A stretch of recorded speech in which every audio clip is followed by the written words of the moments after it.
what single quantum does. All right, so I'll try my best to make it understandable. But basically, we make quantum sensors. We make light sensors. Like if you think about it, human eyes are also light sensors, right? We can detect photons, or cameras can detect photons.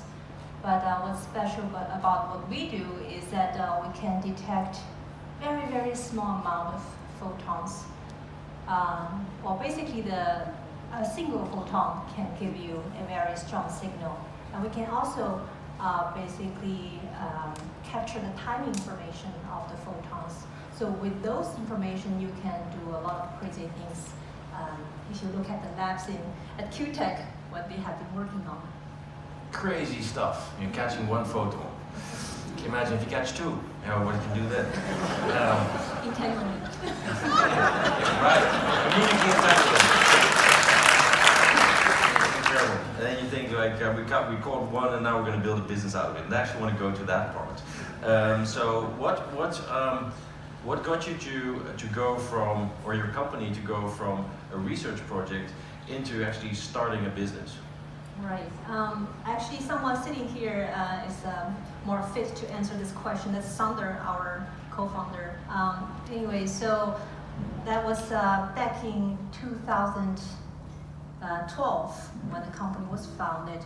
So basically, Sander did his PhD and worked on the technology, and he had everything worked out.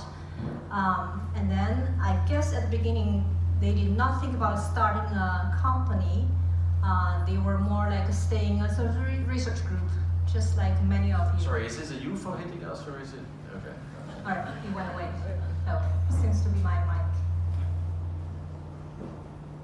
Okay.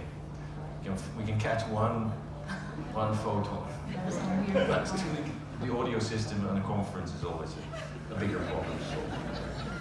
Go ahead.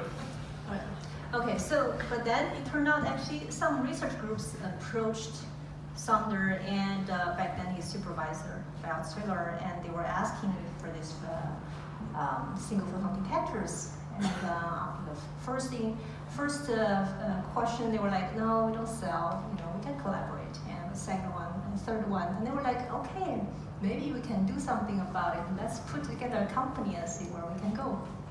That was it. That was it. And then so you're selling 1, 2, 3 machines. I mean, does it distract you from your science? Is that a choice you have to deliberately make? I mean, I can only speak on behalf of them, and I think that actually, founding a company can actually prevent you from, well, let's say, diverting your resources to doing something different, because then you have a separate entity to pursue that part. Then the research group could focus on something else. And when we had our kind of pre-interview conversation, you also mentioned the context in which a company grows. So you said it was important to take it out of the environment of the university into another environment, which is more entrepreneurial. Can you elaborate on that? Sure. Well, I think for many of you sitting here know us, right? We were on the campus of TU Delft for quite a while. But then after a few years, we did make a move. We moved into Yes Delft, which is an incubator. And I think that really made a huge difference for us. And I know a lot of small companies, young companies these days, you are probably still relying on the facilities at the university. You're still located on the campus. But I do think that if you can afford it, at least do the research and consider moving out, because that does make a huge difference. We see that the mentality of everybody working in the company really changed because of that. And is there any tip you can give? I mean, you gave a tip already, but to researchers that are kind of on the verge of maybe shifting to entrepreneurship, is there any tip you can provide them? I think that dedication is super important. Of course, at the beginning it might be difficult. A lot of people might have shared responsibilities. They are doing both research, they are professors or PhD students, postdocs, and then part-timely running a company. Well, let's say if you cannot dedicate 100% of your time to it, at least hire someone who can. And also, indeed, there is actually very beautiful ecosystem here in Netherlands.